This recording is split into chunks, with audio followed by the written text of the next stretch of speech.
जय हिंद, वंदे मातरम।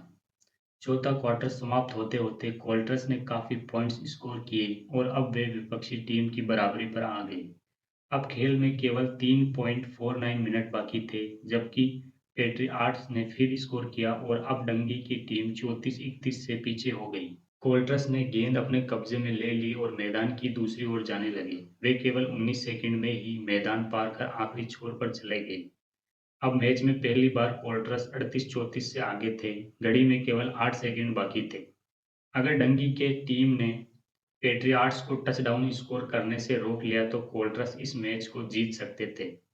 फुटबॉल में 60 सेकंड का समय एक जन्म के बराबर होता है। पेट्रियाट्स के क्वार्टरबैक टॉम ब्रेडी ने इससे पहले अनेक मैचों में इससे भी कम समय में टचडाउन स्कोर किए थे, इसलिए खेल फिर से शुरू होने पर जब ब्रेडी ने तुरंत गेंद को अपने कब्जे में लेकर आधा मैदान पार कर लिया, तो किसी को आश्चर्य नहीं हुआ। अब केवल 17 सेकंड बाकी थे और पेट्रियाट्स टचडाउन के लिए बिल्कुल तैयार थे। एक बार फिर उनकी जीत निश्चित होती नजर आ रही थी और डंगी की टीम एक बार फिर पराजय की ओर बढ़ रही थी।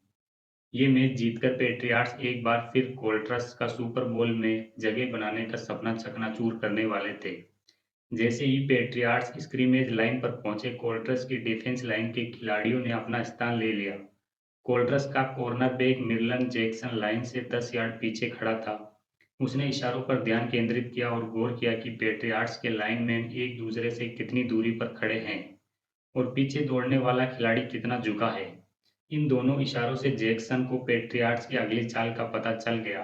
पेट्रियाट्स का क्वार्टरबैक टॉम ब्रेडी गेंद आगे देने के लिए पीछे की ओर झुका, लेकिन वह गेंद तक पहुंच पाता इससे पहले ही जैक्सन नए स्थान पर पहुंच चुका था। ब्रेडी ने अपना हाथ उठाया और गेंद फेंकी। उसने वह गेंद पेट्रियाट्स के रिसीवर की ओर फेंकी।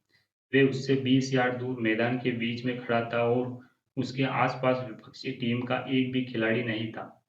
अगर रिसीवर गेंद पकड़ लेता तो वह आसानी से आखिरी छोर तक पहुंच सकता था या टचडाउन भी स्कोर कर सकता था। गेंद हवा में उछली, लेकिन कोल्ट्रस का क्वार्टरबैक जैक्सन इससे पहले ही इशारों के अनुसार अपनी आदत के तहत आगे बढ़ चुका था। रिसीवर के बाईं ओर से गुजरती हुई गेंद उस तक पहुंचने से एक क्षण पहले ही उसने वहां पहुंचकर गेंद अपने कब्जे में ले ली। वे आगे दौड़ा और मैदान पर फिसला। इस पूरे समय उसने गेंद को कसकर अपने सीने से लगाए रखा। ये सब केवल आखिरी 5 सेकंड में हुआ था और इसके बाद मैच का समय समाप्त हो गया और डंगी की टीम मैच जीत चुकी थी।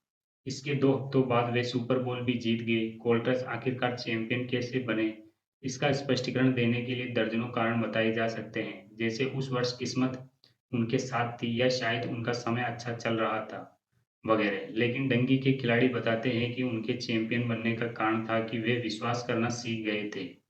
इस विश्वास के कारण कठिन समय में भी डंगी के खिलाड़ी अपनी क्रियाओं और आदतों पर ही निर्भर बने रहे।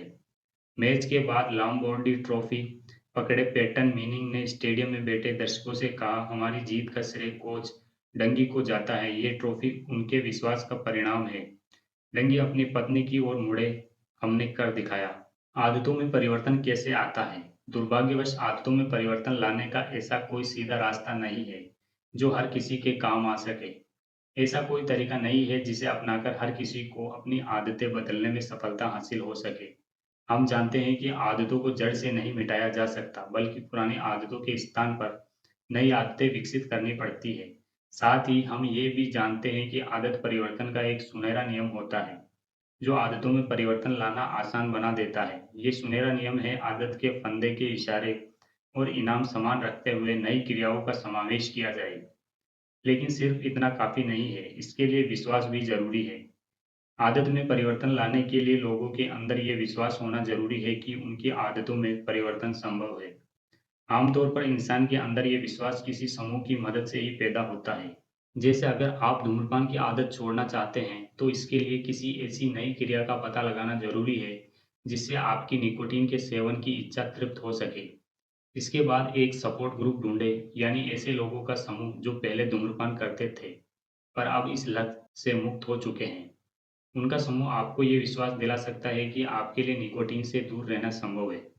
जब भी आपको ऐसा लगे कि नई आदत विकसित करने की प्रक्रिया में आपके कदम लड़खड़ा रहे हैं, तो इस समूह की सहायता जरूर लें। इसी तरह अगर आप अपना वजन घटाना चाहते हैं, तो सबसे पहले अपनी खान-पान की आदतों पर बारीकी से गौर करें। जैसे आप हर रोज काम करते-करते बीच में उठकर स्नैक्स क्यों खाने निकल पड़ते हैं। साथ ही कोई ऐसा इंसान ढूँढें जिससे आप देर तक गप्पे लड़ा सकते हैं, ताकि फिर आप ब्रेक के दौरान कैंटीन में जाकर कुछ खाने के बजाय उस इंसान के पास जाएँ और उससे यूँ ही कुछ देर बातचीत करें।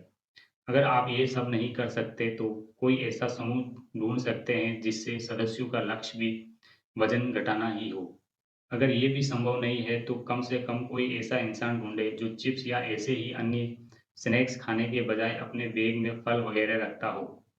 स्पष्ट है कि अगर आप अपनी आदतों में परिवर्तन लाना चाहते हैं, तो इसके विकल्प के रूप में आपको कोई क्रिया ढूँढनी होगी। अगर आप किसी समूह का हिस्सा बनकर ऐसा करेंगे, तो आपको सफलता जल्दी मिलेगी। आपके अंदर विश्वास होना भी अत्यंत महत्वपूर्ण है और समूह का हिस्सा बनने से विश्वास बढ़ता है। फिर चाहे वे समूह अनगिनत लोगों का हो या फिर सिर्फ 2 लोगों का। हम जानते हैं कि परिवर्तन संभव है। शराबी व्यक्ति अपनी लत से छुटकारा पा सकता है। धूम्रपान की लत से ग्रस्त व्यक्ति इससे मुक्त भी हो सकता है। निरंतर पराजित होने वाले लोग चैंपियन भी बन सकते हैं। आप अपनी नाखून चबाने की आदत से लेकर काम के समय ऑफिस में स्नैक्स खाने तक की आदत से छुटकारा पा सकते हैं। अपने बच्चों पर चिल्लाने, रात भर जागने, छोटी-छोटी बातों पर चिंतित रहने जैसी आदतों पर भी आसानी से काबू पाया जा सकता है। वैज्ञानिकों ने अपने शोध में पाया कि अगर आदतों को बदलने की दिशा में सही कदम उठाए जाए, तो सिर्फ एक इंसान ही नहीं बल्कि बड़ी से बड़ी कंपनियां, संगठनों और समूहों की आदतों में परिवर्तन लाया जा सकता है। अगले अध्याय में इसी के बारे में बताया गया है। धन्यवाद। जय हिंद। वंदे मातरम।